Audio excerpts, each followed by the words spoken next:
अगदी 3,500 फरकाने उठाण यांनी बाजी मारली। माजी आरोग्य मंत्री, माजी शिक्षण मंत्री, माजी ऊर्जा मंत्री, विविध कॅबिनेट खाते सांभाळणाऱ्या राजेश टोपे यांच्यासाठी हा पराभव जिव्हारी लागणारा ठरला। त्यासोबतच टोपे आणि उठाण यांचा इतिहास चवीने महाराष्ट्रात बोलला जातो। 1952 पहिल्यांदा सार्वत्रिक विधानसभा निवडणुका लागल्या तेव्हा जिकडे तिकडे काँग्रेसचंच वातावरण होतं। असं बोलल्या जात होतं की काँग्रेसने दगड जरी उभा केला तरी लोक त्याला निवडून देतील। विरोधात असलेल्या कम्युनिस्ट पक्षाची तुलनेने हवा कमी होती, पण प्रत्येक ठिकाणी कट्टर कार्यकर्ते होतेच। केंद्रासह सर्वच राज्यात काँग्रेसने एक हाती सत्ता मिळवली। देशात काँग्रेसचाच पंतप्रधान तर सर्व राज्यात काँग्रेसचाच मुख्यमंत्री अशी परिस्थिती होती।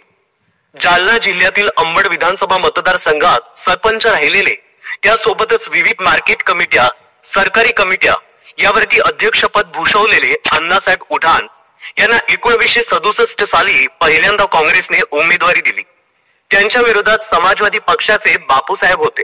अण्णासाहेब हे मोठं जमीनदार प्रस्थ, त्यासोबतच तळागाळातल्या लोकांचा असलेला जनसंपर्क, प्रत्येक माणसाला नावाने हात भरून आपुलकी दाखवणारे अण्णासाहेब मतदारसंघात एक हाती वर्चस्व ठेवून होते। त्यांच्या समोर बापूसाहेब यांचा निभाव लागला नाही आणि अण्णासाहेब पहिल्यांदा आमदार झाले। दरम्यानच्या काळात वकिलीची डिग्री प्राप्त करून काँग्रेसमध्ये जनसंपर्क वाढवणारे अंकुशराव टोपे हेही याच मतदारसंघात स्वतःची मूठ बांधणी करत होते। पण एक उमदा तरुण एवढीच त्यांची ओळख असल्यामुळे अण्णासाहेब यांना त्यांचा कधी धोका वाटला नाही। अण्णासाहेब स्पष्ट वक्ते होते। त्यांच्या कठोर आणि कायम सत्य बोलण्यामुळे राजकारणात त्यांचे मित्र आणि शत्रू सुद्धा तयार व्हायला लागले। काँग्रेसची चादर पांघरली असल्यामुळे कोणालाच अण्णासाहेब यांच्या विरोधात अवाक्षरही बोलण्याची परवानगी नव्हती। अण्णासाहेब मोठे जमीनदार आणि जिल्ह्यातलं मोठं प्रस्थ होतं, त्यामुळे त्यांच्या विरोधात कोणीही बोलू शकत नव्हतं। इंदिरा गांधींनी ज्यावेळी जमीन सुधारणा कायदा अंमलात आणला त्यावेळी जिल्ह्यातील अनेक मोठ्या जमीनदारांना अण्णासाहेब यांनी सूचना करून खातेफोड करायला लावली। विशिष्ट एकरची जमीन स्वतःच्या नावावर करून उर्वरित जमीन कुटुंबाच्या किंवा परिचयाच्या नावाने करायला सांगितली। त्यावेळी महाराष्ट्रभर अण्णासाहेब यांची चर्चा झाली। अनेकांच्या जमिनी त्यांनी वाचवल्या। पण इकडे महत्वाकांक्षी असलेले अंकुशराव टोपे यांनी राज्याच्या राजकारणात विविध नेत्यांसोबत आपले संबंध वाढवले। यशवंतराव चव्हाण यांच्या विश्वासातील माणूस अशी त्यांची ओळख झाली।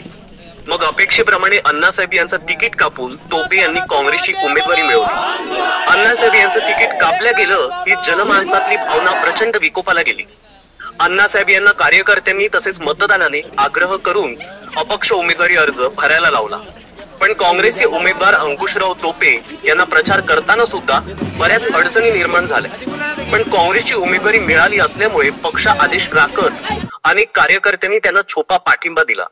पण त्याचा उघड प्रचार करायला आणि अण्णासाहेब यांच्या विरोधात जायला कोणीही धजावलं नाही। अखेर निवडणुका पार पडल्या, मतमोजणी सुरू झाली। अण्णासाहेब मतदान कक्षावर दाखल झाले, पण टोपे समर्थक शांत होते। केवळ 550 मतांच्या फरकाने अण्णासाहेब यांचा पराभव झाला आणि एक सनसनाटी वातावरण तयार झालं। अगदी जुने लोक असेही सांगतात की चक्क निवडणूक अधिकारी सुद्धा अण्णासाहेब पराभूत झाले हे सांगायला तयार नव्हते। फेरमोजणी केली गेली, पण अण्णासाहेब तरीही पिछाडीवर होते।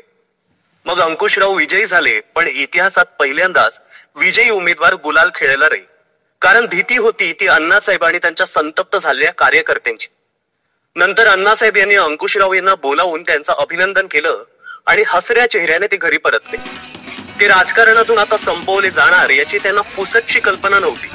नंतर काँग्रेसमधून वेगळे झालेले शरद पवार यांनी राष्ट्रवादी काँग्रेस पक्षाची स्थापना केली आणि अण्णासाहेब यांनी त्यांच्यासोबत जाण्याचं पसंत केलं। पण अंकुशराव टोपे हे सुद्धा शरद पवार यांच्या राष्ट्रवादी काँग्रेस पक्षात सामील झाल्यामुळे अण्णासाहेब पुन्हा आपल्या काँग्रेसमध्ये परतले। आमदारकी गेल्याने ते काहीसे निराशेच्या छायेत होते, पण अंकुशराव टोपे नावाचा महत्वाकांक्षी तरुण प्रचंड झपाट्याने काम करू लागला। त्यांनी जनमानसात विविध पदं वाटून कार्यकर्त्यांची एक मोठी फळी उभी केली। त्यासोबतच स्थानिक स्वराज्य संस्था, पतसंस्था, सहकारी सोसायटी यावरती एक हाती त्यांनी वर्चस्व मिळवलं। त्यांनी बांधलेला सहकारी साखर कारखाना मतदारसंघाच्या हिताचा होता, पण जो विरोधात जाईल त्याचा टोपे ऊस घेत नाही। अगदी शेतात उभा असलेला ऊस मग बांधावर कापून फेकावा लागतो। त्यामुळे टोपे यांच्या विरोधात जायचं नाही अशी चर्चा मतदारसंघात व्हायला लागली। साखर कारखान्याची मोठी भिस्त मतदारांची गळचुपी करणारी ठरली। नंतर अण्णासाहेब यांनी रेणुका सहकारी साखर कारखाना बांधण्याचा चंग केला। त्यासाठी 100 एकर जमीनही विकत घेतली। पण टोपे यांच्या वर्चस्वातील बँकेने त्यांना आर्थिक मदत मिळू दिली नाही. परिणामी अण्णासाहेबांना साखर कारखाना उभारता आला नाही आणि अण्णासाहेब यांचं राजकारणातील प्रस्थ संपत गेलं. साखर कारखाना, सहकारी सोसायटी यांना हाताशी घेऊन टोपे राजकारण करत राहिले. त्यामुळे रक्तरंजित असा टोपे विरुद्ध उढाण हा वाद वाढतच गेला. अण्णासाहेब यांचे बंधू बळीराम उढाण यांना 4 अपत्य होती. त्यापैकी सर्वात थोरला हिकमत उढाण यांनी 1992 ला MPSC टॉप करून सामान्य प्रशासनात एंट्री घेतली. त्यासोबतच त्यांचे भाऊ सहकार आयुक्त MD आणि व्यावसायिक म्हणून यशस्वी झाले. पण हिकमत उढाण यांना अण्णासाहेब यांचा बदला घ्यायचा होता. त्यामुळे त्यांनी निवृत्ती घेतली आणि 2014 ला ते मतदारसंघात दाखल झाले. शिवसेनेचं तिकीट मिळवून थांबलेला संघर्ष त्यांनी पुन्हा उखळून आणला. टोपे विरुद्ध उढाण ही लढत मतदारसंघात झाली.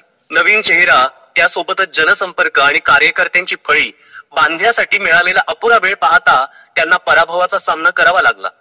तरीही त्यांनी पाय रोवून मतदारसंघात पकड निर्माण केली. कार्यकर्त्यांची एक मोठी फळी तयार केली. टोपे याचं साखर कारखान्यावरून होणारं राजकारण सहकारी संस्थांवरती असलेलं वर्चस्व हळूहळू कमी केलं आणि 2019च्या विधानसभा निवडणुकीत हिकमत उढाण पुन्हा एकदा अतिशय अल्प मताने पराभूत झाले.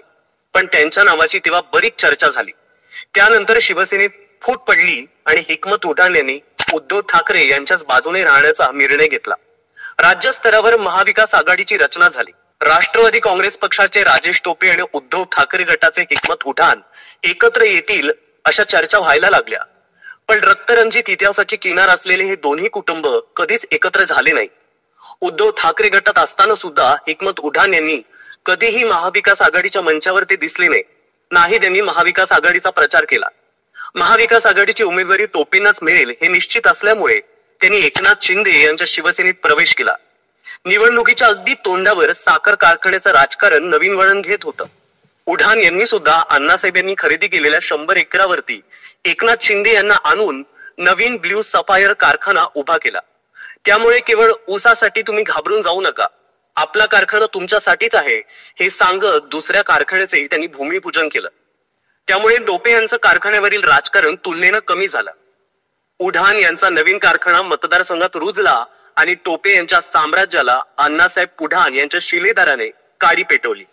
टोपे यांनी हिरावून घेतलेली आमदारकी पुन्हा एकदा घरी आणली. टोपे विरुद्ध उढाण यांचा संघर्ष यावेळी उढाण यांच्या पारड्यात पडला. पण सहकारी संस्थेचं जाळं विणलेले राजेश टोपे आता शांत बसणार नाहीये. त्यामुळे टोपे यांचं कडवं आव्हान हिकमत उढाण कितपत पेलू शकतात हे येणाऱ्या काळात कळेलच. पण ही माहिती तुम्हाला कशी वाटली ते कमेंट करून नक्की सांगा.